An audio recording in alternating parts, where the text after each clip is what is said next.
Hello, everybody. Sunday Adelaja here, Kyiv, Ukraine. I just want to say greetings to you all from Kyiv, Ukraine. But right now, I am presenting to you a great opportunity for you to be able to see one of our, maybe, possibly, the next Nigerian president. But right now, he's an aspirant, is somebody that is contesting to be the Nigerian president. So please go and share the message, go and share this link, go and share the message with your friends and family members. Everybody that's watching us, please go share the message. Send out the message to your friends. Tag everybody you can find and, send out the message to them. Invite them to come and watch this program. This person that I've interviewed a number of political aspirants for the post of the Nigerian president. But, different people, two of them from America who want to be president, a few of them from Nigeria. But this particular person has made his name in the diaspora, one of the most known Nigerian figure in Europe and maybe in diaspora in general. He's been the president of Nigerian community all over Europe, all Nigerians. And so he's excelled in a foreign land. So, he's got a track record to believe that he might just have got the answer for Nigeria. But we are going to find out today. So I am going to present to you right now the Nigerian presidential candidate, Alistair Soyode. Hello, Alistair. How are you today? Good evening, Pastor. It's a pleasure to be with you. It's a pleasure to be on your program, and I'm very well. Well, I see that you have been working a lot. Well, yes, non-stop. For the main reason that Nigeria is the only country I have. Nigeria is the only country more than 180 million of us have. And so the best thing that we can do is to participate in trying to make sure that we strengthen the democracy and the politics in our country. Nigeria being the most populous black nation in the world, the #1 economy on the African continent. That's the only thing. So I'm just excited to participate. I'm excited to contribute my own quota based on what I know and based on what I think will strengthen Nigeria as a nation and Nigeria as a big player on the African continent, and Nigeria empowering the black community all around the world, because we know what we need to do, and by God's grace we will participate to strengthen that policy and that ideology. Because I live in Europe, I have the privilege of getting to know you and your work, and almost every Nigerian in Europe know of Ben TV. But you see, you have people watching this program from America, from New Zealand, from Australia, from Africa. Just for people who don't know much of you, what would you like to say about yourself that qualifies you to run for the post of the president? Well, I absolutely believe not just me. There are many Nigerians who are qualified to become the president of Nigeria. Many all around the world that are by birth Nigerians, more than 35 years of age, and they have school certificate, because that's the only requirement that the Constitution required for people to become president of Nigeria. So there are millions of us all around the world. It doesn't matter unless they actually declare their interest to become leaders, then they are not qualified constitutionally as well. So for me, really, as I said, is strengthening the Nigerian democracy, playing a major role in the political system of the country. That's the main reason why I decided to throw in my own interest. A journey of 1,000 miles begins from when you actually start. So I have started my journey in trying to create a new dynamics in the leadership of Nigeria. Now, of course, going into Europe from Nigeria, I left a rural village in the northern part of the country, and then moved to United Kingdom to go into sport and activity. Somehow one thing leads to another. The story about Nigerian people in Europe, in the United Kingdom, was absolutely negative. Almost every crime that a black person committed is been ascribed to be a Nigerian. So while Nigeria is not involved, but the black community over there is tagged as Nigerian. So when they commit credit card fraud or whatever it is, they'll just tag them as Nigerian. Now, this is the era before the social media, before the big major, even the platform we're using now. They were not there at that time. So Nigeria was getting bashed every day by the Western media, by other people. And I thought, as a Nigerian, what can I do that will strengthen and begin to repair that damage of Nigeria as a nation? And the only thing I thought one can do is either to do a radio or go into newsprint or television. Now, out of that, looking through the whole system, it's like, well, there's no black TV station here. And I have no experience whatsoever in terms of television, but because I always read agriculture in Nigeria. But then I thought, absolutely, even if I don't know this industry, there must be a way to begin to create a positive profiling of successful Nigerians in Europe. And then this information, these documentaries will be sent back to Nigerian television station for them to broadcast that whatever you're hearing about Nigeria, we still have successful, brilliant Nigerians who are doing wonderful things for our dear country. And that's what led me into television. So of course then, guys, you're a farmer. How can a farmer become a TV executive or a television producer? It has never been heard. But then again, it's not just been Nigerian or even African. Even the black community, the black people in the United Kingdom, in Europe, they haven't done it. So you're coming from this negative perceived country called Nigeria and you think you're going to set up a TV station. But the rest is history. The rest is story. Then I indeed launched the first black TV station called Ben Television in the United Kingdom. And through that platform, we have engaged and rebranded Nigeria as a nation. We have rebranded the Nigerian people. We have rebranded Africa as a continent. We have opened doors for global players. We have opened doors for investment because we have directed our Nigerians in the diaspora, people who want to do business with Nigeria, telling them Nigeria is a wonderful country. So this is what I have been doing for the last 20 years, and only God knows how many billions through our own platform must have been invested in Nigeria. Only God knows how many things, because personally for me, I do not count my achievement. Because whatever it is I achieve is because God has given me the opportunity to be able to achieve those success. So I'm just grateful and I'm humble in my little corner, not trying to diminish or reduce the image of my country, but to build her up. And I know there is a long way for Nigeria to go. There's many other things that we can do as a country. We have wonderful people. Without any doubt, the most hospitable people in the world are Nigerians.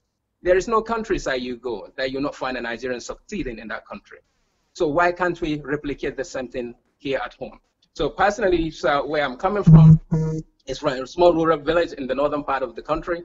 My parents are from the north and south of the country, and that's why people call me the bridge, because I believe that I can link the north and the south together.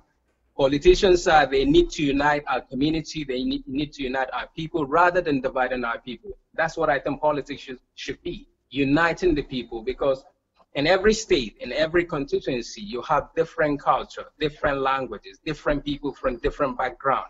And as their representative, either a governor or a senator or a member of the House of Rep, you're supposed to unite these people together. You're supposed to bring them together. And again, the ethos of my platform, Ben Television, for the last 20 years, Pastor, is bridging the gap. That has never changed from day one. Ben Television, bridging the gap. And there's no better time now for the diaspora or for those who qualify that they want to play a major role in terms of leadership, in terms of opening opportunity for Nigerians than now. So as a bridge builder, which I have been doing between Africa and the European continent and around the world, I believe by entry into the system in terms of leadership and politics would open an avenue for many other Nigerians who want to go into politics. It's not about me, it's about Nigeria. You mentioned that you are from a little village in northern part of Nigeria, but your last name sounds Yoruba. Well, my father is Yoruba. So my father is Yoruba, and one thing I've done, sir, over the last 20 years since I've been in the media, I kept myself under the table, just concentrating on my work. I never tell people what state I'm coming from for the last 20 years. As you rightly said, if you said my last name is Soyode, absolutely, you're right. But I'm Nigerian first and foremost, not because I'm Yoruba, not because I'm Hausa, not because I'm Fulani, Igbo, Ibibio, whatever. I'm just Nigerian. And I would like to see a lot of people believing that they're Nigerian first, before their ethnicity, before the state where they're coming from. And that is, for me, the most important thing. So yes, my father is from the southern part of the country, and my mother is a northerner. So you are able to speak both two major Nigerian languages? By God's grace, yes, I can. So you actually lived in the north? Yes, I grew up in the north. I schooled in Katsina. I went to Katsina Secondary School, the Katsina Polytechnic, and I read agriculture, and then moved to the east, where as a Christian, I did a lot of things in the eastern part of the country. And as my father is a southerner from the southern part of the country, then I speak Yoruba as well. And I speak, probably I speak Okun, Kapa, and the rest of, well, at least I can communicate with people. Wow. So you are a thorough Nigerian. I want to absolutely believe so, sir. Yes. Amazing. Amazing. Now, what is your vision for a new Nigeria? My vision really for a new Nigeria is we need to take into consideration that our fathers, our mothers who have been there for the last maybe since 1960s, they're trying to do the best that they know what to do based on the information, based on the skill, based on the experience, based on what they were taught. But now the world is moving ahead. We're moving into a much more advanced technological world where young people have been dictating. Young people are controlling the world. If you take, for example, the platform we're using now was created by a young guy. So he has dictated the way we're communicating between us all around the world. The way we're communicating and sending messages on our mobile phone were created by young guys. That way, again, they're controlling the way we communicate all around the world. So for me, we need to take into consideration what is the vision that we have, that we want as a nation. Nigerians want an easy life, basic life, protection of life and properties, paramount. Obedience to rule of law, paramount. So for me, really, I would like to see where our leaders say A, and it absolutely means A. I would like to see when our leaders say B, it's absolutely, the meaning is B. I would like to see a Nigeria where I can move freely, without fear, without intimidation. I would like to see where Nigerian, when people commit to something, they work and they were duly paid their salary, their wages. I would like to see where there's no wages that all of us end up not being paid. Not that one got paid and other people didn't get paid. So for me, I would like to see equality in the Nigerian system, equality all across board, not because you're from this group or from that group, but because you're Nigerian and your promises, the promises given to you were duly delivered to you as a Nigerian. Now, for me, who has traveled, I work with many global leaders, I've studied many, and I've engaged from the grassroots here up to the top. I know what it is. I know what it takes. I'm not going to reduce anybody who is standing, somebody who has contested, been elected, rightly or wrongly. They can only deliver what they have seen, what they have been taught, what they're allowed to do, and get away with it. So equality is very, very important. Obedience to the rule of law is absolutely paramount in the vision and the way I see Nigeria should be today and going forward.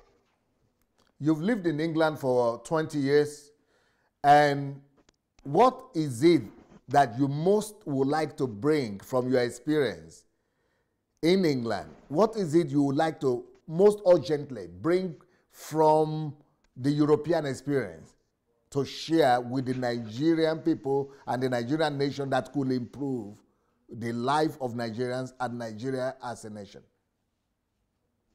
Well, there is no doubt, sir, that rule of law should be the number one.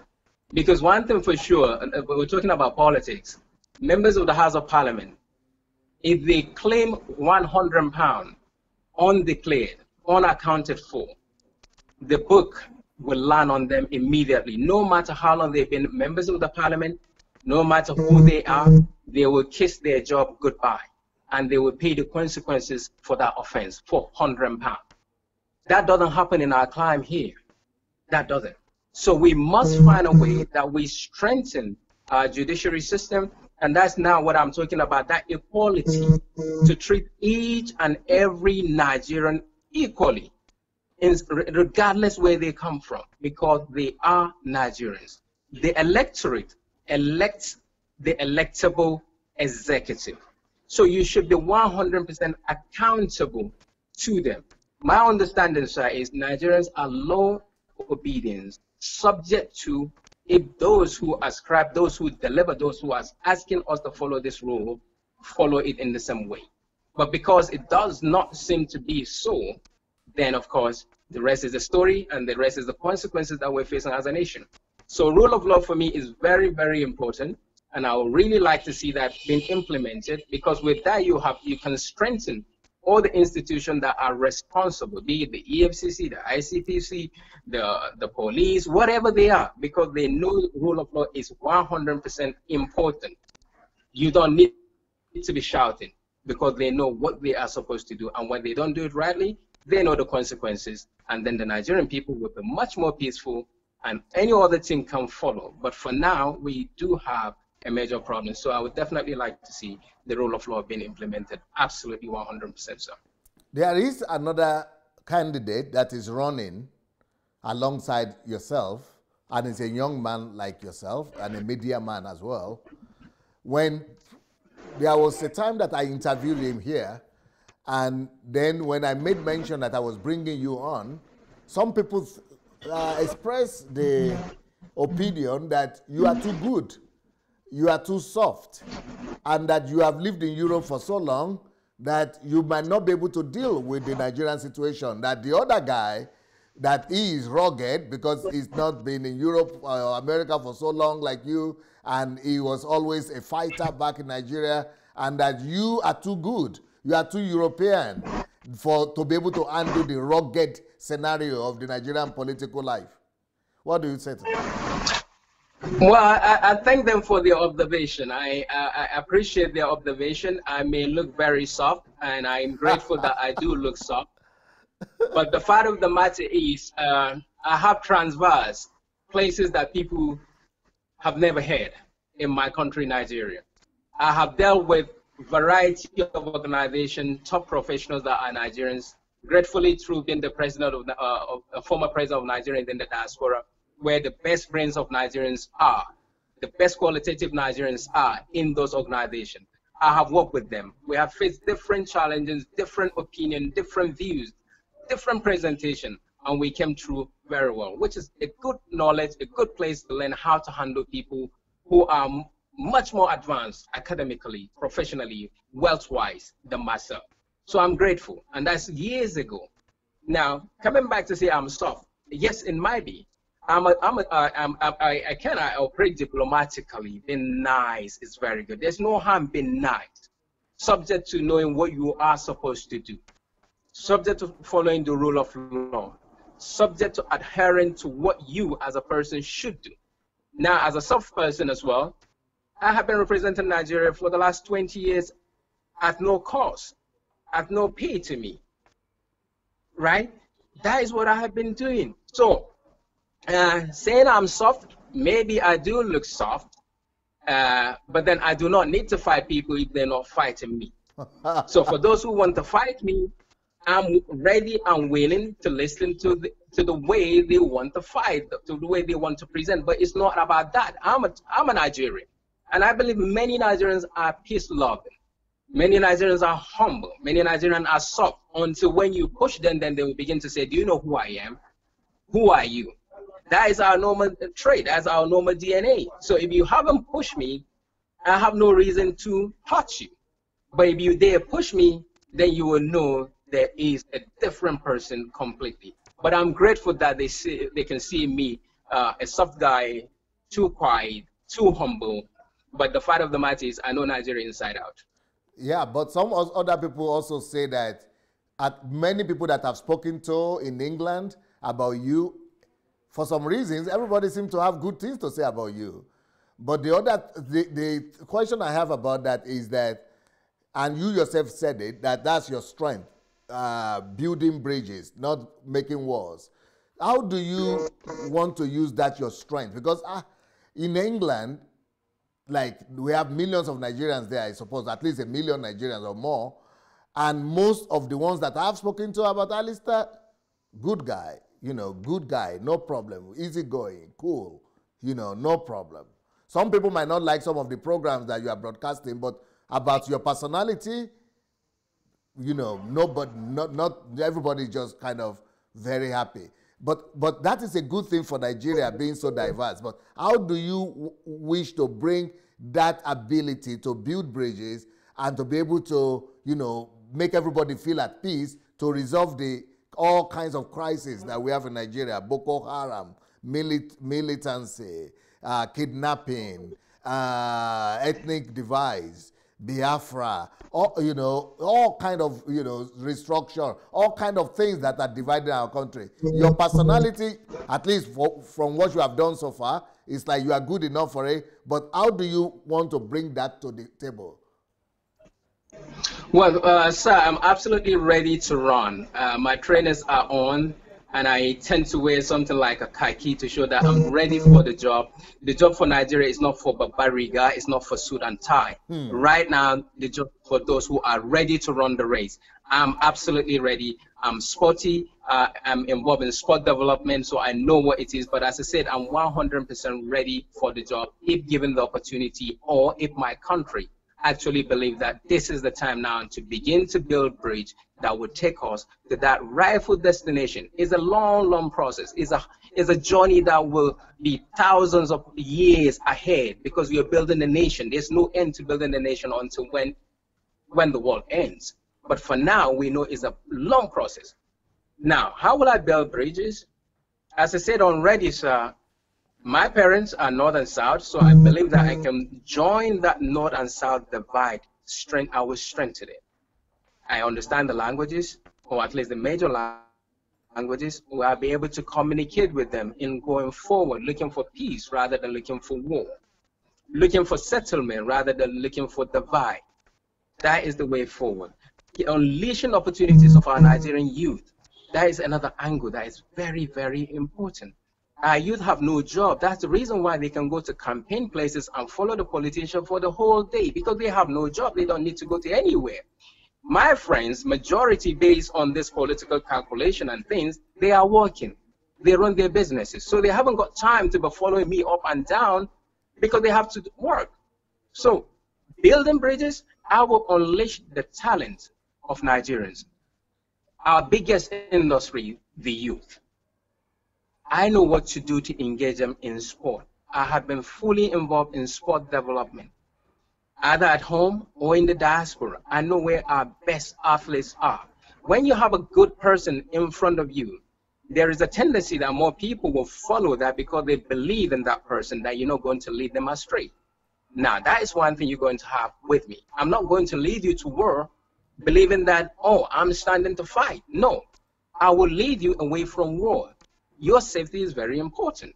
Now, in terms of education, I know what we need to do. I'm educated enough to know that I qualify, and I have a skill level that I've learned as a media professional who didn't study television, didn't study media, didn't study communication, but yet went into that industry by training, by learning on the job, from cameraman all the way to become the chairman of the first Black TV station, even though I started it.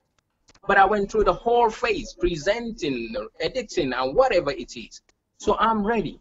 And when we talk about agriculture, for example, I know what to do to bridge that gap in trying to provide food, but not just food for the nation, because you must have enough before you actually export it out. When we talk about culture, sir, I have been promoting Nigerian culture. Even before there is some international organization begin to talk about fashion, my organization started the first fashionable event in the United Kingdom. We started with the Ankara Festival, where we now begin to promote our own product. And the only clothes I wear 90% of my time is Nigerian-made clothes, Nigerian-made sewn clothes in Nigeria by our local tailors. So you hardly will see me in a suit, sir. That's the way I believe that I have been selling. Thank you. That I've been selling and promoting my country. And then in one of my yes factor that I've been talking about, Y and 7 E's and an S, I believe that our elders are very important in building the bridges that we need. And I believe that our elders, they have suffered enough. But then when they see a sincere person, because they are elders, they will actually agree that this man, this woman means well for me. But they haven't got a choice. Their pension is not paid. Some of them, I don't need to repeat what they go through, because I'm only here to contest as a solution provider, as a bridge builder, as somebody who believes I've seen Nigeria through my eyes, I've listened to many people, and what it takes to deliver is what I believe. God has given me this quality. I have trained through the system. I haven't got any contract in Nigeria, but by God's grace, I have contributed to the Nigerian development, either home, in Africa, in the diaspora. This will not stop me from continuously promoting my country, continuously promoting made in Nigeria product wherever possible. Politics or no politics are made and created for the emancipation and the empowerment of Nigeria as a nation and the Nigerian people as citizens of the Federal Republic of Nigeria. Beautiful. But what about the conflicts we already have, like Boko Haram, and like militancy, like armed robbery, like people want to break away from Nigeria? How do you wish to resolve, especially the conflicting situations like the herdsmen, Boko Haram, and, you know, conflicts in the Plateau, Benue, and all places like that? I absolutely believe, sir, again, rule of law. Rule of law is absolutely very, very fundamental, very, very important, because when Nigerians absolutely believe that if you slap me, there's consequences for you slapping me. If you attack me, there's consequences, and it will be done judiciously, not because you know anybody, but because it is the right thing to be done to people who commit crime. Now, we have to engage our people. There's probably a separation that we are not engaging the conflict areas in having a conversation with them. How often have you heard when conflicts are beginning to happen that our leaders actually rush to these places to engage the leaders, to engage the community leaders, trying to find solution? Hardly. But when it happens, then that is when you begin to read about it. So we need to be proactive. We need to go full force before this thing became, before it began to kill our own people, before we begin to destroy our own community and our state and our nation. I absolutely believe that engagement is very key. It's very, very important. Conflict resolution is very important. If we have to find neutral people that will come in to discuss with those afflicted areas, we must do so. And for me, really looking forward to the opportunity, I can see that where this community who feel that they have been marginalized, and they can begin to feel that justice is being rendered to people who commit crime against them, I think to reduce the tension of saying, I want to move away from Nigeria, I want to move away from this locality. We have to be realistic that the leaders have a major role to play in trying to find solution to the conflict. And some people will say body language is very important. And I want to believe that if given the opportunity in our own prime and other people who potentially have the credibility to say they want to become governors and president in Nigeria, that the people of Nigeria, almost 80 million of us who are registered, will not just go and vote because they were asked to vote, but they will actually go and vote for the credible, most qualified candidate that they absolutely believe have not taken from the country, have not been eating our collective cake, but they are willing. They have done so in their life, not because they are part of government, not because they are contractors, not because they have been eating from the system, but because this is what they have been doing in their life. And it has been proven, tested, not just home, but even in the diaspora. Likewise, there are people at home who are doing wonderful things. So consider all of us that are standing and then pick the right candidate. As I said, it's not about Ali Soyode. Is about Nigeria. Who can really give you that opportunity that you so much desire? And I talk about something, sir. When we talk about Al-Majiri, people say Al-Majiri don't read. They are illiterate. I want to kind of systematically correct that notion, because Al-Majiri can read in Arabic. They can write in Arabic. That means he's not illiterate, because people in Saudi Arabia, in the Middle East, they can only read Arabic and write in Arabic. That doesn't make people in Saudi Arabia illiterate. No. So we must move away from that school of thought that they are illiterate. No, they are being taught in Arabic and then be marginalized by subdue. And so I'm saying to them, for example, you are Al-Majiri today, right? Following somebody's father. Then you now grow up. Then you too, you born your own children who now become Almajiri. You must not continue to do that. You are not born to be a slave. You are born for a future. For example, I refuse to even agree that we should call our school, our primary school, Almajiri Primary School. What for? So already you have tagged me in my life in the future when now I finish and you say, what primary school did you go to? Not GRE. Oh, I went to Almajiri Primary School. Oh, Ashika Almajiri. Sorry. So you're Almajiri, right? But what is the meaning of the word itself, Almajiri? Well, the real meaning of Almajiri is like somebody who is going to Arabic school to be taught Islamic doctrine and then working with the Malam, doing something in order for them to have free education. Right. But in an Islamic way. So it's free education for them.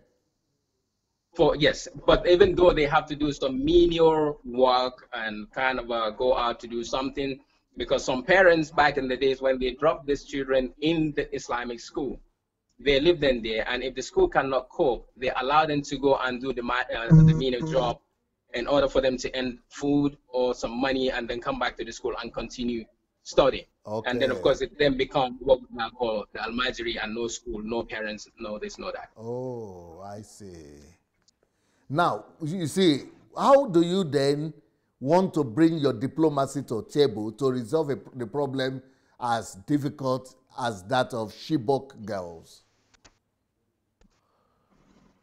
Well, the Chibok girls are not just on the Chibok girl. There is lack of sincerity and honesty in the system. So really and truly for me is first and foremost is to get the actual file. Bring all the players involved to come and account precisely the honest truth about what has been happening. Where are we? Have they actually been released? Is there somebody who's waiting for something to happen? Give us the precise information. Be honest with us as Nigerians so that we know the actual situation of the Chibok girls and many other people that have been kidnapped, taken away, no story, no history, no knowledge. So there must be an accountability in the first month that somebody is in office. Let's be honest to ourselves. Give us the detail, give us the file. Then we will now begin that. And this acting would not be for months. Because as I said, our trainers, we have put our trainers on. We are ready for the race. The question is, are the people ready for the race? Are the people around us ready for the race? And because we know talent, we know where the best of Nigerian brains are, home and in the diaspora. We know what to do to engage them so that we find solutions. Nigeria is blessed, it's a blessed country with every natural resources that you can think of. So it's sometimes some business people might even say it's harder to run their business because they do not have the resources that this PLC Nigeria, this country Nigeria has. So all we have to do is begin to unleash, be accountable, be transparent. Everything that we own must be transparently available to every Nigerian to know this is what we have. What do we have under the soil, under the ground? What is the value? What is the worth value of it? We don't know. What is the worth value of the oil and gas that we're talking about? Most sincerely, we don't know. Do any opposition party know the real information that the party in government know? The answer is probably no. So every party, every opposition party needs to have the same information that the government has, even though the government then utilizes and spend it and execute every job they want to. But every opposition party needs to know where every penny is coming from and what the government is going to do with it. Not just telling me. I need to have that information. And that's the way we can build our democracy. Wow. Beautiful. Now, when President Obasanjo was there, he started championing this vision for Nigeria that is called Vision 2020. That is, by the year 2020, Nigeria will be in the top 20 economies of the world. Now, that has been, we've not been hearing much about that anymore. People don't go back to that. It's like we are just riding on, no vision. Just we want to, just some random things, no concrete vision. Like, I think that was a great idea to have Vision 2020, and you know, but now it's like we are not going to make it because right now we are lagging behind. So what is your own dream for Nigeria, economic-wise, by the time you leave office? Let's say after 8 years or 4 years, are we going to be in the top 20 economies of the world, or what's your dream for the economy? First and foremost, sir, I didn't read economics. I'm not a student of economics. That's number one. I'm a student of global marketing, media, and agriculture. But I have a good understanding of what it takes for a nation to succeed. And I have a good understanding where to find the best people who know what to do in terms of the economic scales and where we are, and to take us to the rightful destination as Nigeria, the #1 economy on the African continent, based on population, based on consumerism that we have, and based on how much we're spending bringing goods into our country. Now, looking forward to that, as somebody who has followed all the system through, my understanding, without any doubt, in terms of the economic scale that we are building, there is no doubt that, well, of course, 2020 is just down the road, so we cannot meet that anymore. And in fact, this government as well, and the last government, they begin to talk about 2025, 2030, which means they know that we cannot meet the Obasanjo's timetable. Do we have the capacity to be in the top 10 in the world? The answer is absolutely yes. The Nigerians in diaspora on a yearly basis, they send in more than $22 billion back home, remittances. Now, if we are able to strengthen the resolve of what we need to do in the country, that remittances, sir, will be more than $22 billion on a yearly basis. Why? Because they now know that when they send money home, they will get multiple return or better, higher dividend for their $22 billion that they generated outside the country. They will do more. Now, we need to strengthen our industries because our industries are not producing. That will open up another mileage in our economy, in the system, by having those industries become functional, meaning working industries, to produce what is needed in Nigeria, what is needed around the ECOWAS countries, Africa by and large, and internationally.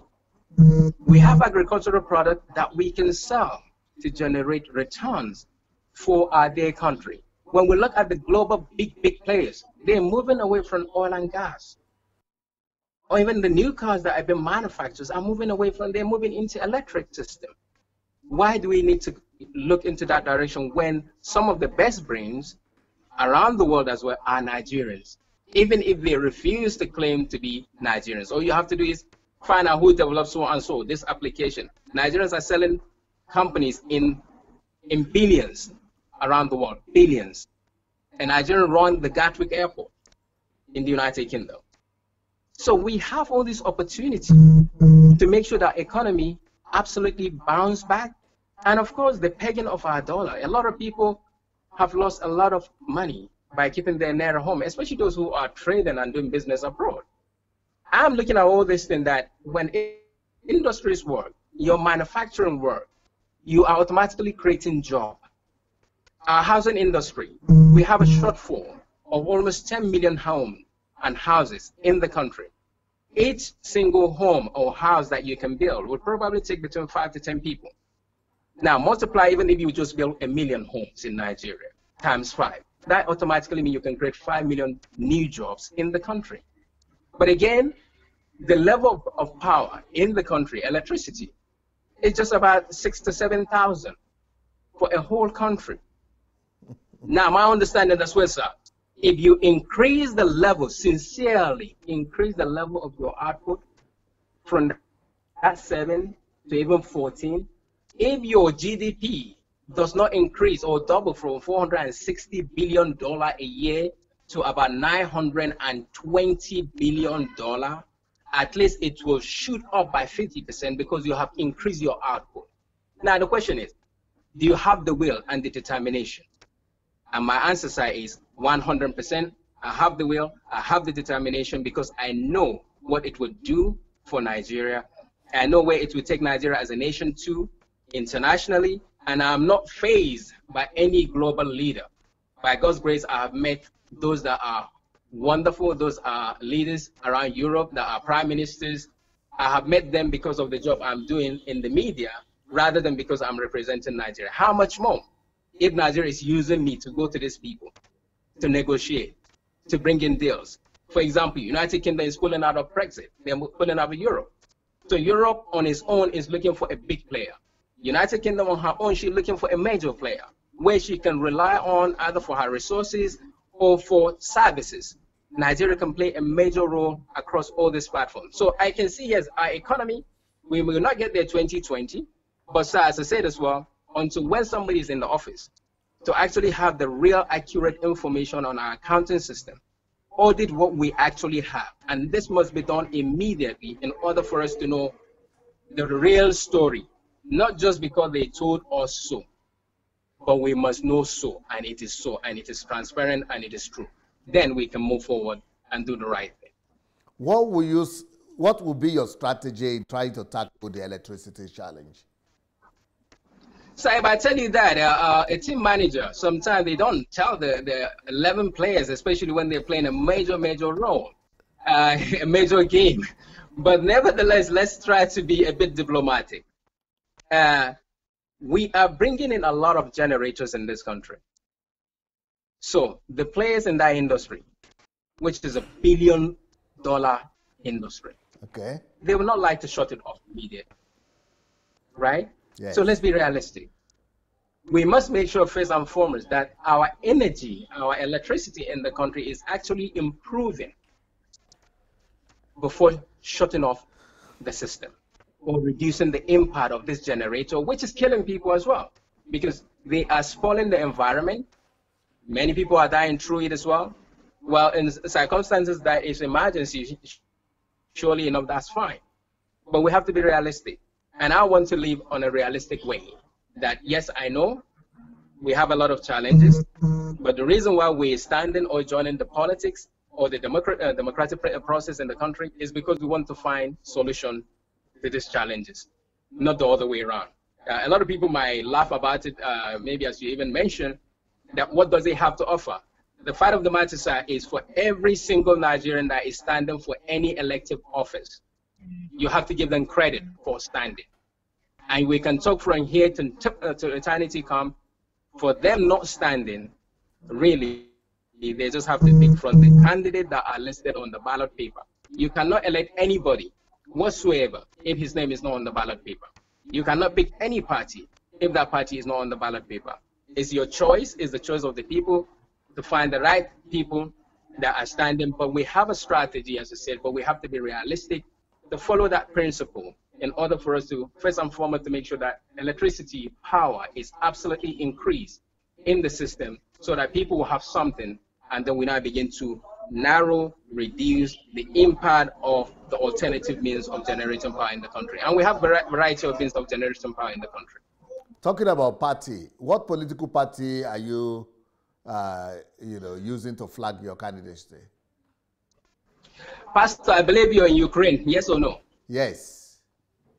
You're in Ukraine. And you're wearing a T-shirt with the red and blue, yes or no? Yes, sir. Thank you very much, Pastor. The name of the party I'm with is called the Yes Party. Ooh. Very easy to remember. Do you want a better life for yourself? I believe you say yes. Yes. You want good education? Yes. Yes. Good healthcare system? Yes. Good Nigeria? Yes. Wow. So we are the Yes Party. Wow. And that party is registered? By God's grace, it is registered in the Federal Republic of Nigeria, and it's called the Yes Party, www.yesparty.org. If you want to succeed in life, you want progress in life, which I believe your answer would be yes, you should go and join the Yes Party. Wow. So that you will. I can't believe it. That is the most genius, the most genius apolitical idea I've come across in my life. Not just Thank you very much. Not just in Nigeria. It's not in America. I don't know if it's anywhere in Europe or in the world, but Yes Party? Yes, sir. So I'll tell you the meaning of the Yes Party. The meaning Kudos. of the Yes Party, the Y stand for yes, the Y stand for yes, the E stand for the electorate. Is only the electorate that can elect any senator, any governor, any president. And the A stand for solidarity. So the electorate have to form a solidarity to say yes, that they want a better life. And in the National Assembly, in the State House of Assembly, all around the world, the yes always have it. In the Senate, the yes have it. In the State House of Assembly, the yes have it. In a proper democracy where people really sit, the yes have it. Yes is a positive word. And I would like to see a lot of Nigerians keen into that yes. Take control of the Yes Party. It's yours, not mine. God only used me as an instrument to launch and find and register that party. And I'm grateful to INEC. I'm grateful to those who participate in making sure that the Yes Electorate Solidarity Party is registered in Nigeria. So anything you want positive, anything you want progress, any profit you're looking for, any success you want to achieve in life, it has to be yes, you want to see your life change from better going forward. Nigeria is a great country, but our ethos says make Nigeria greater. Yes, make Nigeria greater, because Nigeria has been great before. We're still kind of a great now, but you by your role and your duty and the way you can support Nigeria, you can actually make Nigeria greater. And the answer is yes, Pastor, you can. And everybody listening to this, yes, they can. And I want to believe that yes, indeed they can. Don't see me as Alistair, the young dude, he's standing. No, what is your own role to make Nigeria a greater nation? That is what you should think about, not about me. Me, I have done my own part. I have registered a party in Nigeria by God's grace, and it's called the Yes Party. And I hope anybody and everybody that really want to succeed in life, that want a better thing for my country and their own country called Nigeria, should key into this Yes Party and support it and work with it so that we can collectively strengthen Nigerian democracy, strengthen Nigerian political process. It's not about me. They can say whatever they like. Pastor, sir, with due respect, I have done my part. And we have registered a party that we believe Nigerians should key into. Positive, progressive, and idealistic, ideology focus. Thank you, sir. Wow. Brilliant. Now, the other question I would like to ask is that, you are going to Nigeria, and the political landscape in Nigeria is that has been dominated by majorly two political parties, PDP and APC. Now, PDP has formed a coalition of parties, over 30 or 39 or close to 40 parties that have come together just to make sure they don't lose this election, but rather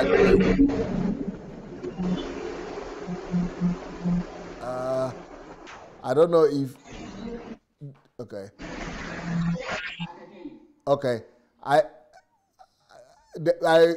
I want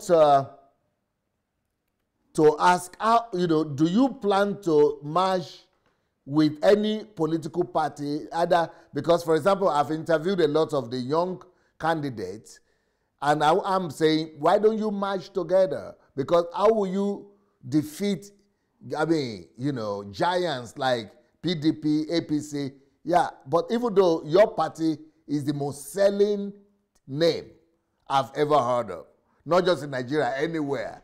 But then we know how things work in Nigeria with money bags, with all kind of, giving out of rice and giving out of money and all kind of things going on there. So how do you plan to play the party politics in Nigeria? Well, thank you. I definitely do not have money.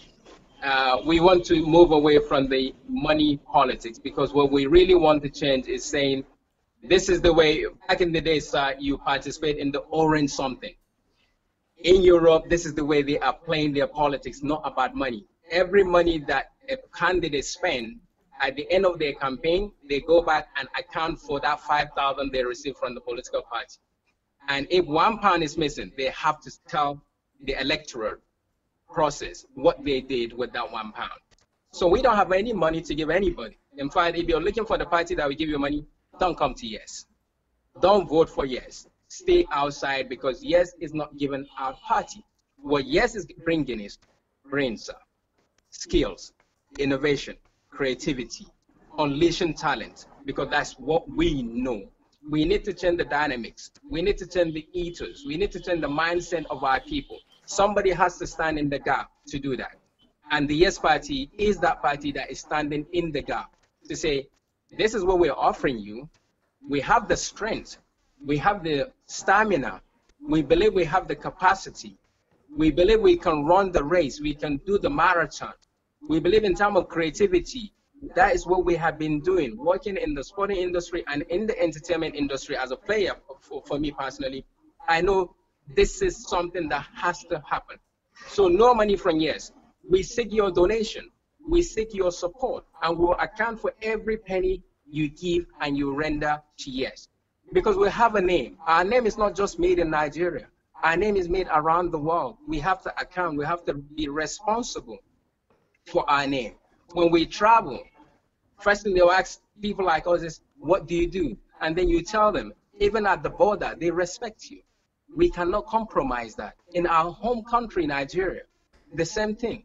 I'm wearing the badge of the Nigerian in Diaspora Mentoring Corps because I mentor thousands of people. I can't give them money, but I can share my brain and my intellectual know-how at a free will to them. And I do that from Sokoto to Auchi to Enugu to Kaduna to Katsina. Anywhere that is needed, we contribute. So that is what we are bringing. If you want to join something new, you have collected money so many times. Why mortgage your life for a bag of rice when I can make sure that every harvest you actually have a bag of rice many times over? Why mortgage your life? Somebody give you 1,000 naira or 5,000. God forbid, batting, as we say in Nigeria. As you're leaving the campaign ground, you fell down from the motorbike, you broke your leg. They will take you to the hospital or to the clinic. The clinic will ask you for registration, 2,000 or 3,000. You're left with 2,000. Then you have to buy the medicine. You're left with 1,000. If you're lucky, you now leave the hospital without a penny. Yet, you have sold your future to the people. You sold your future to the elected person that is supposed to serve you. And if there's a consequences for any electable person, knowing fully well, when you break a law, you will face the consequences of that country. They will never do that. Why do our elected officers travel abroad, yet when they go to the airport, they must show their own passport by themselves? Yet when we come here, it's a different ball game. For me, our politicians should be people who unite us across boundaries, not divide us away. They should unite us, because as my governor, you're responsible for Kazana, you're responsible for Abekucha, and all the Jebus, and all the Yewas. So you unite us, because we only have one governor. My president should unite all of us, because I only have one president across my 36 states. So he is the unit, he is the bridge at this particular moment that is representing every Nigerian, 190 million of us. And that's the only thing I see. So if our elders are there they have the money, well, they can spend the money, but we don't have the money. But we have leadership quality, we have leadership understanding, and we want to serve our people without pennies, because that's what, at least in my own corner, sir, that's what I've been doing for the last 20 years. My organization has recognized people like Aliko Dangote for their work back then, not today that we're talking about the richest man on the African continent, before they begin to claim that titles. Through our event that we call the Nigeria Arise, we recognize people, we bring the big, highly worth people, the top CEOs, and the ordinary Nigerian. I tell you one instance. There's a guy in Shegalunku in Abuja who works every time you drive into Shegalunku in Abuja, which is near the NTA. The guy would give you direction in and out, and he always greeted people nicely. So we end up having our award in Nigeria, and he was a recipient. Now, one of the ministers was there. So we told the guy, you got to sit on this table with the ministers. The guy was shaking, sir. Was afraid. Oh, yeah, this is your table. That's the reason why we do Arise. We put ordinary people with the top people. They only read about them or watch them on telly. Here you're bringing them live. And then when he was called to the stage, he didn't know what to do. So we have to work him. Okay, this is what you do. And then you shake the hand of the minister, took pictures. Sir, this is what Nigeria is all about. Recognizing what we have, turning it around and encourage other people. That's what we do. That's what we would do, either in office or out of office. But it makes life easy, because as a political party, you have a bigger voice, rather than being a charity, rather than being a NGO, rather than being a civil society organization, because we're an opposition party. Right now, we are an opposition party in Nigeria. And by God's grace, we'll call the other parties into account of what they're doing with the resources of Nigeria. We do it diligently, we do it with honor, we do it with respect to the offices that each and everyone is holding. But at the end of the day, we are accountable to the Nigerian people who will give us their vote in due season. It's a long journey, but we're ready for it. Now, will you, or have you considered working together with other presidential aspirants, especially the young ones, the young generation, so as to unseat the old ones that have been there forever? Well, yes, the younger ones, they're having meetings, they're having a discussion to see how they can hopefully support one candidate that they believe maybe may have the mileage to go far, and hopefully the normal situation when you want to have a candidate, or a normal situation where you want to do something, there are always minus and a plus. So, but we hope that in the next week or so, they'll be able to come together. Other people may not agree. Other people have their own political party that may not agree. Whatever happened, they will still say, oh, we are backing you. We want to go with you. There are other parties that have already offered some of the candidates the ticket to run as their presidential candidate. That's another issue. So, but nevertheless, I know for sure that the younger generation, or the young aspirant, most of them have been talking to see if they can agree to pick a right candidate that can run the race on their behalf. So yes, that process is ongoing.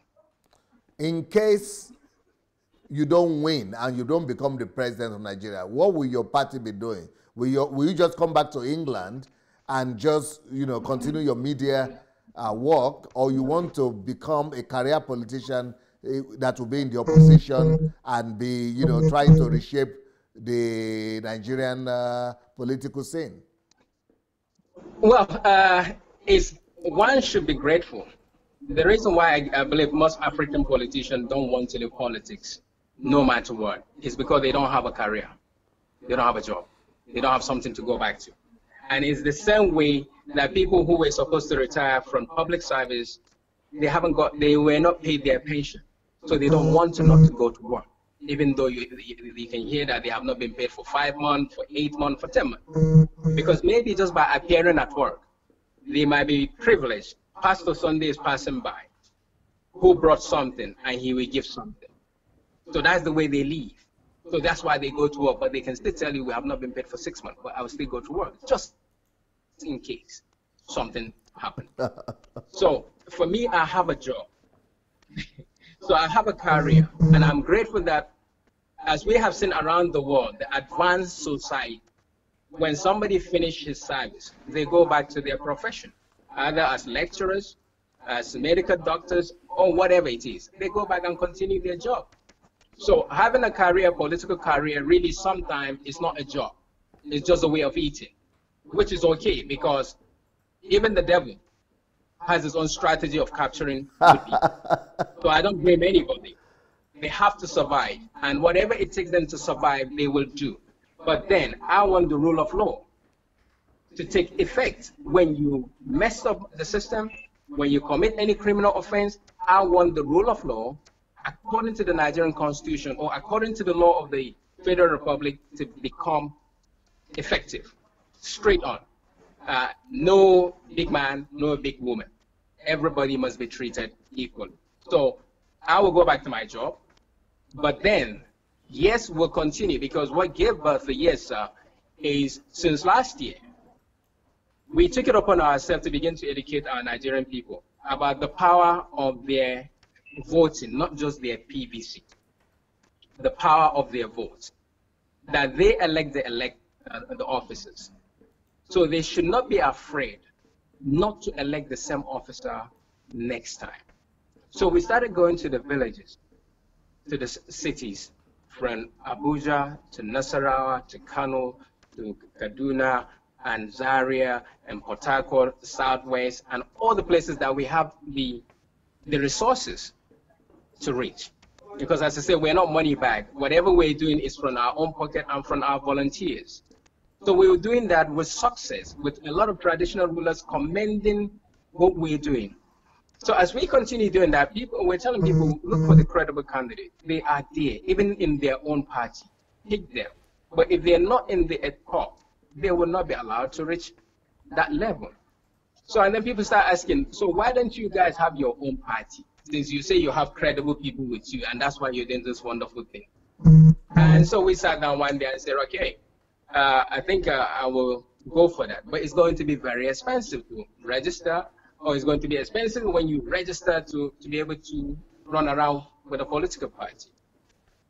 Now, we could have joined other parties, but as we begin to talk to other parties, then we begin to find out that there are a lot of issues. Some of them have faction.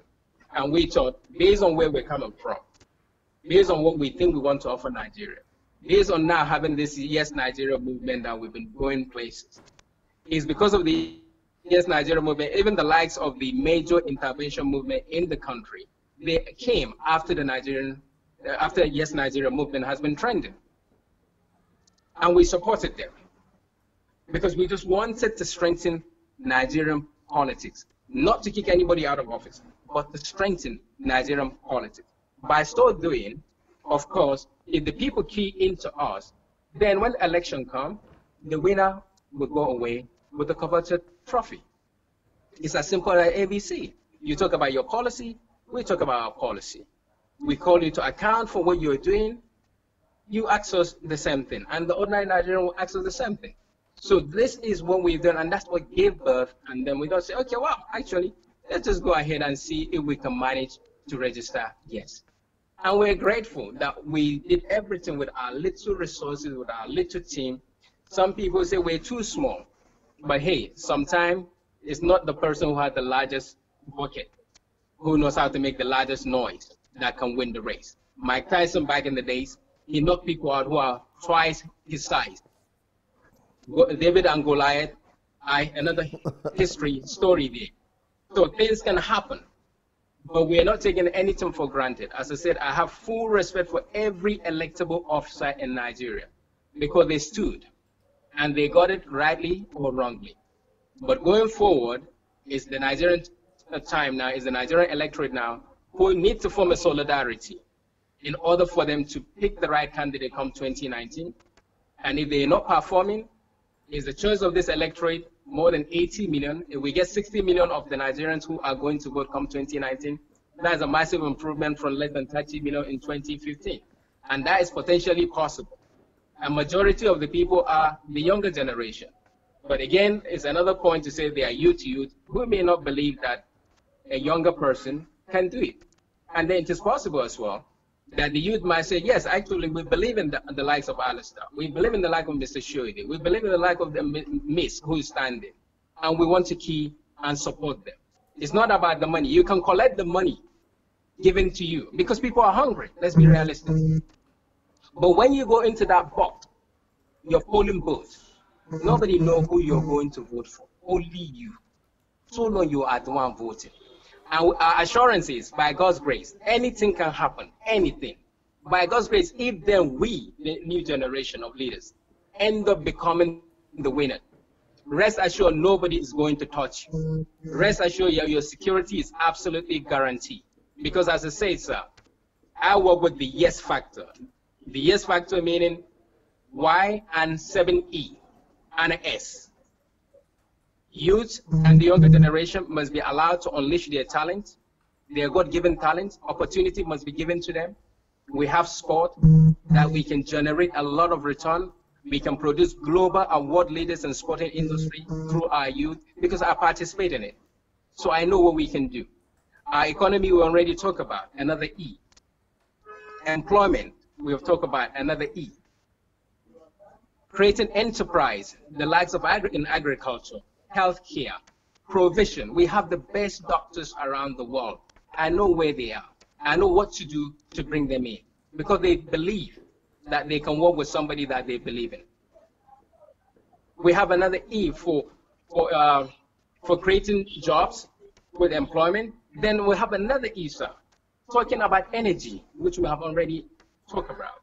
Then we have another E, our elders. I don't want to put our elders away. They have suffered enough for this country.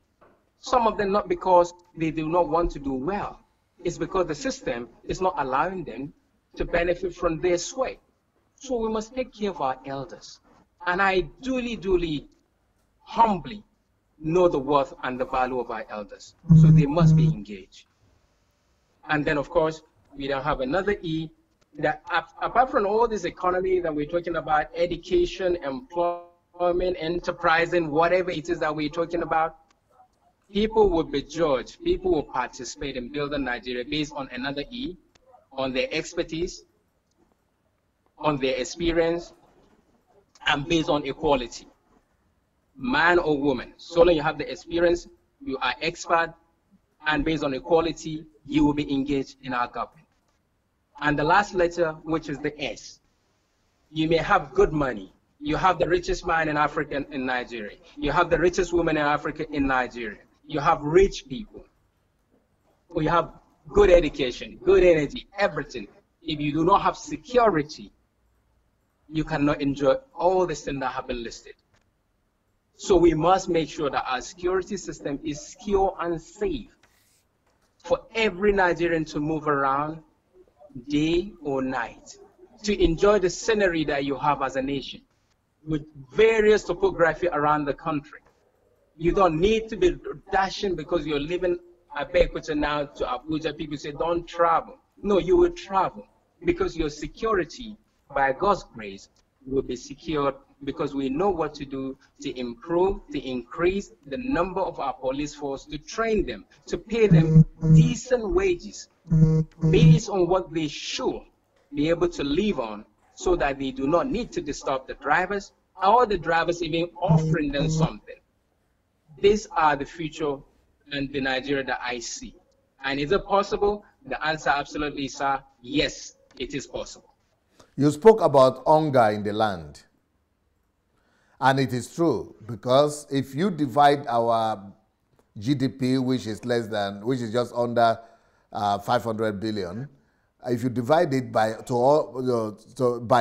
capita to all the Nigerians, it will be less than $2,000 for each person.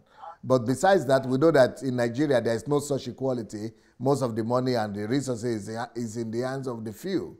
And most of the people don't even get to see this money. But then if you go to our budget, it's even worse. Our budget is budgeted to like less than $100 per individual. That's the budget a year of Nigeria. So with that kind of economic situation, how fast do you hope to improve the economy so that an average Nigerian will feel the impact?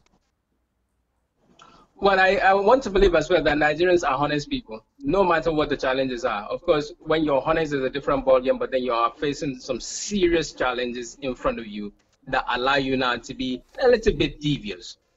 But the percentage of Nigerians who are totally committed, fully engrossed in devious activities, 0.001%. But again, they probably control the 99.9% of Nigerians. So now let's look at it. Now, what do we need to do? So I believe that when Nigerians see a sincere person, because at least that's what I do, that I do not want to give you the benefit of the doubt to say you're going to lie. I just want to make sure that I'm protecting myself just in case you become devious. So I'm fully prepared. But I will not be judging you based on that, oh, he's Nigerian, which again, a lot of us tend to do. So when you see a leader and you believe in the honesty and the integrity of that leader, I believe it's much more easier to lead a nation. It's much more easier to lead a state because I tell you, sir, it's raining outside, and you look through the window and it's raining. You will believe me. And that's the way I want to see things. At least based on where I'm coming from, based on the quality and the highly skilled people that I know exist in this country. People will see us based on the team that we're putting together and the credibility of these people, because they're the best, they have the expertise, they have the experience, and we're doing it based on equality. So we put a team together. So it makes life easy. And of course, yes, Nigeria now is kind of the poverty capital in the world. Again, that you have to take into consideration that our population as well increases the percentage, because if we're a lesser population, we will not be the capital, the poverty capital in the world. But our population, again, increases that situation. So as we begin now to build, our industry working, power increasing, people will now have opportunity to move up the scale. And then they will see what the government is actually doing. As I said, we're not going, it's not about sitting in the office and working. No, it's about being on the road and allowing those that you have given the authority to do what they're supposed to do. That is what we are working on. And that is what I believe we can achieve. So when everything is working with even 25%, then our resources and our return will increase with a minimum of 25%. Again, because we know we can do it. In the Middle East or in Asia, what they're selling is human resources. That's why people go to those places to go and produce and bring those things back here. But we have the people. We have the people in Nigeria. And all we need to do is empower them, provide them with what is needed. And as I said, by the body language of our leaders, Nigerians will be able to key and follow without much abuse that we're seeing as of today, because they believe in the capacity of the leaders. They have the capacity and they're willing to follow duly for the Nigerian people rather than for their own office. Talking about teamwork, your team. I'm not hearing. You can't hear me now? Something has happened. Okay. Can you hear me? I hear you well. Hear me? I hear you very well. I hear you very well. Oh. I'm hearing you very well. Okay, can you hear me? Yes, I hear you well. Okay. So I can hear you. Okay. I can hear you. Okay, we'll call you back now. We'll Okay. call you back. All right, so we'll call Alistair back because he stopped hearing me. And that is not from us. That is probably somebody was trying to call him. I think he would need to put off all his calls, his incoming calls.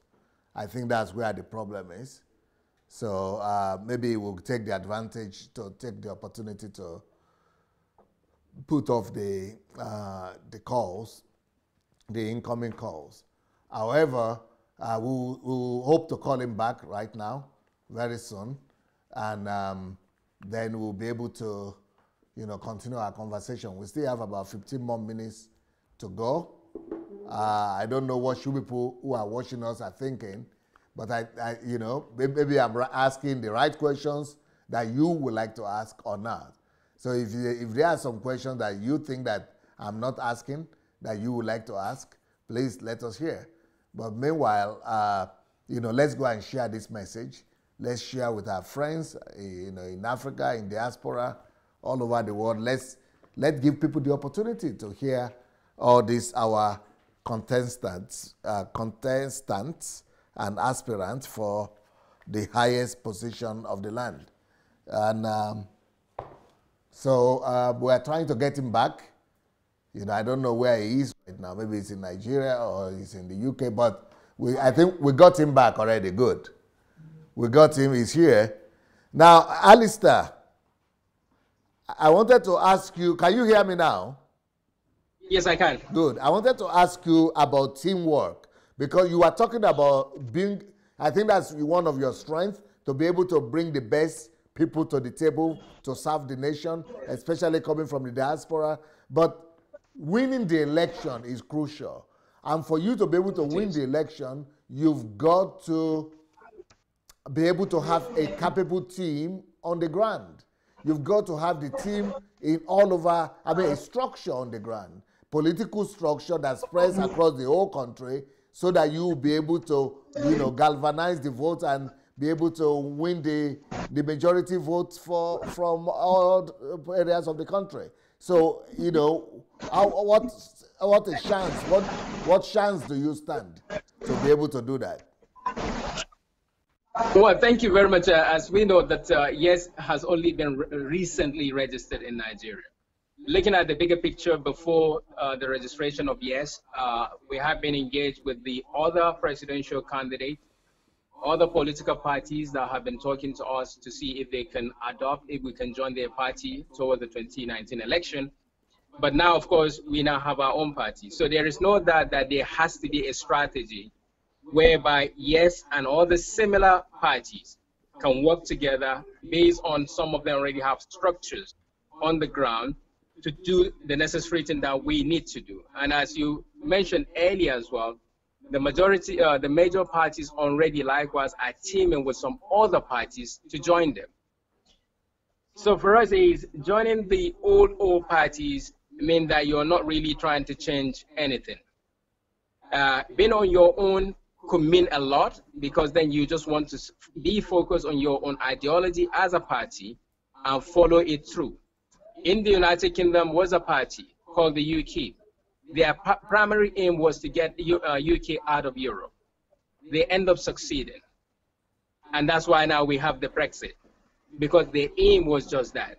And then, of course, then you have the Green Party and many other places, the Orange Party. Their aim is just for one thing.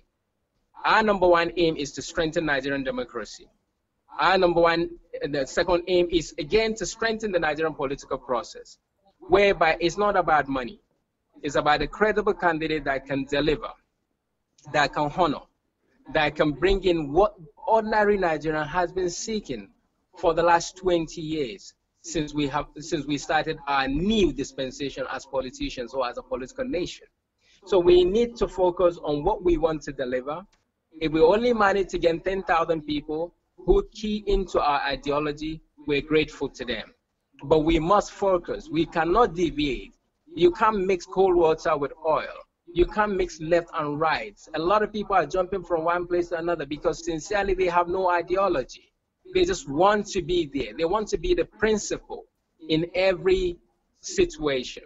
We will focus on saying the electorate has the capacity, the electorate has the honors, the electorate has the will and the manpower to make sure that if Nigeria is getting better, it's because the electorate are delivering their promises to themselves, not even to the politician. If Nigeria is getting worse, it's because, again, the electorate thought that it doesn't matter if I vote or not. No, it matters a lot, a lot. Where rigging is taking place is because there is a marginal error. But where there are 100 people and each one coming out to say, I voted for party A, then definitely, even the electorate empire would know that there is no way he is going to announce party B. So my prayer is to the Nigerian people, how long do you want to continue to suffer? If there's no alternative, then there's no problem, because you can only elect from the parties that are listed on the ballot paper. That's the point. But if you have alternative, you have been collecting money so many times, yet you continue to suffer. But if you think by collecting the money, your life is better, then please vote for the person that is giving you the money. It's a business. It's a transaction. You sell, he buys. But we don't have the money to buy because we don't believe your vote needs to be sold to anybody.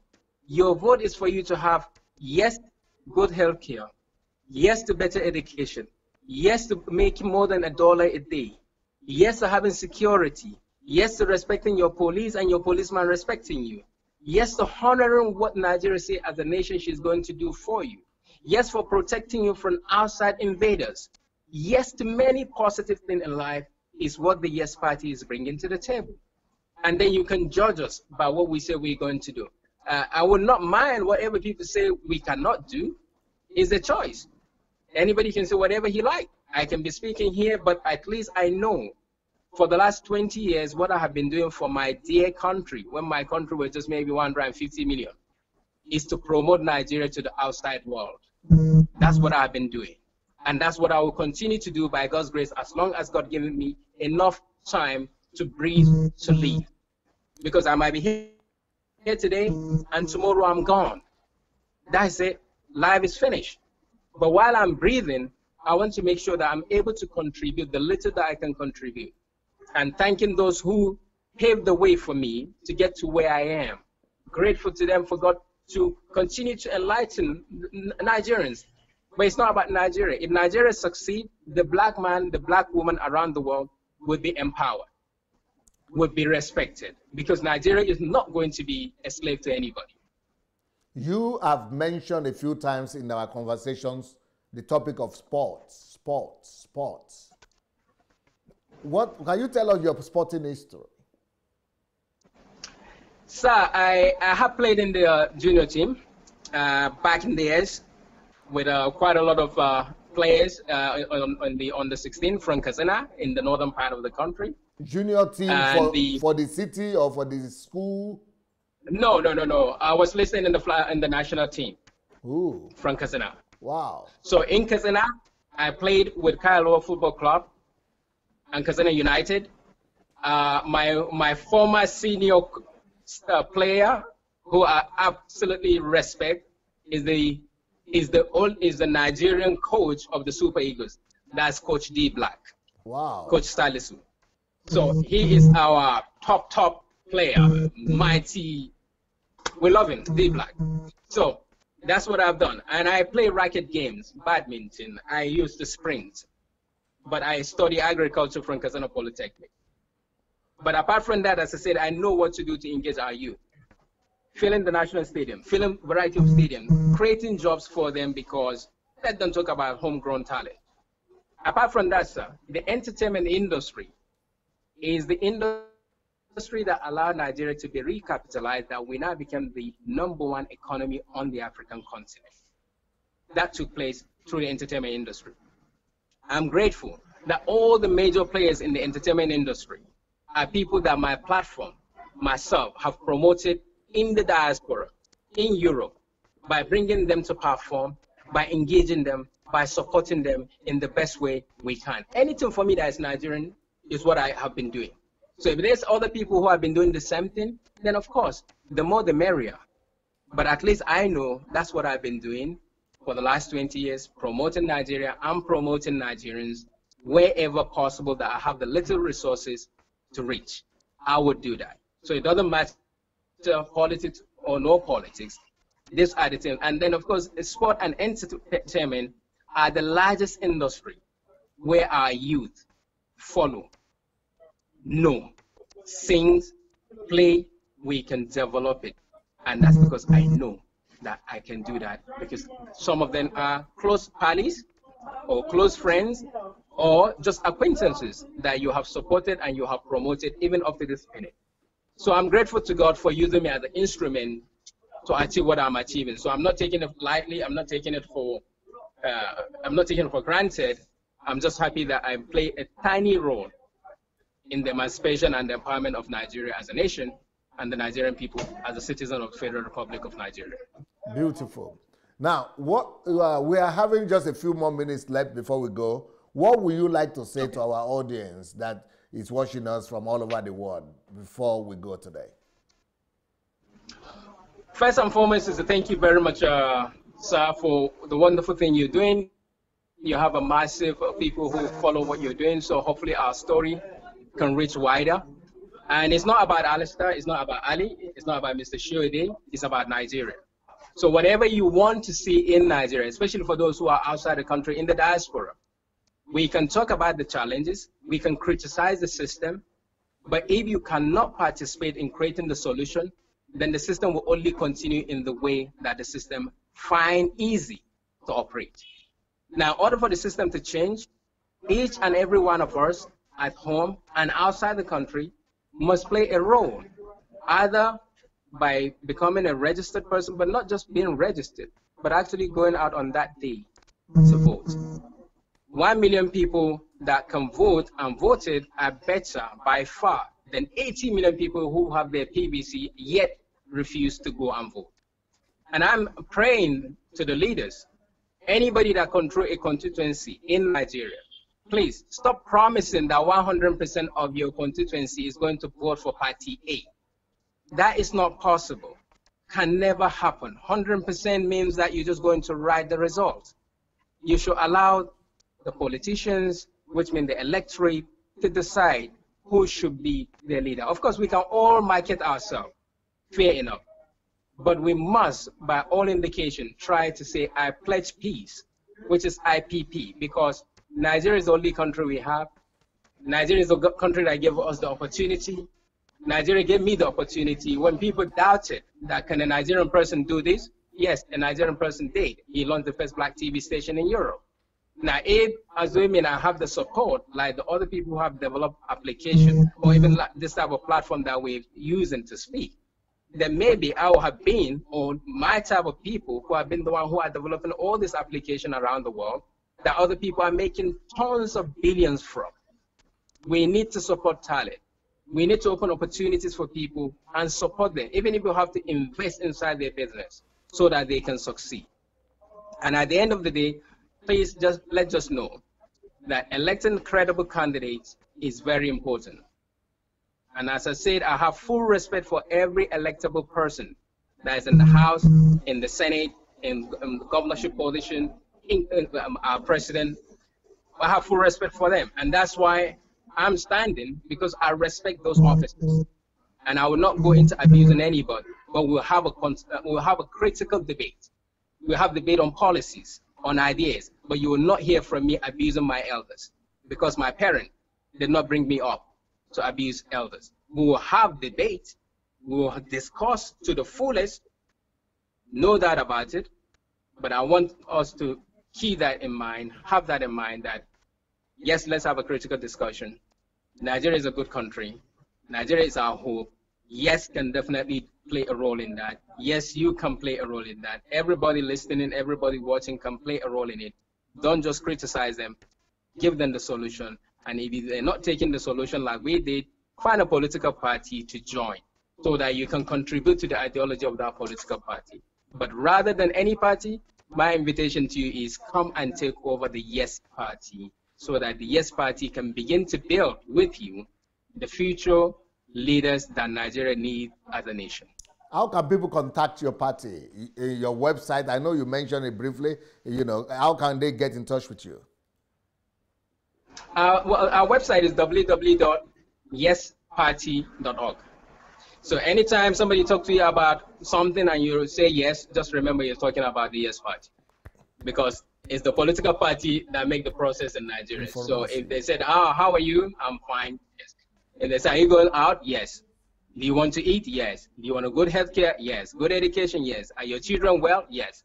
So whatever, whenever you say yes, just remember www.yesparty.org. Well, that is Alistair Soyode.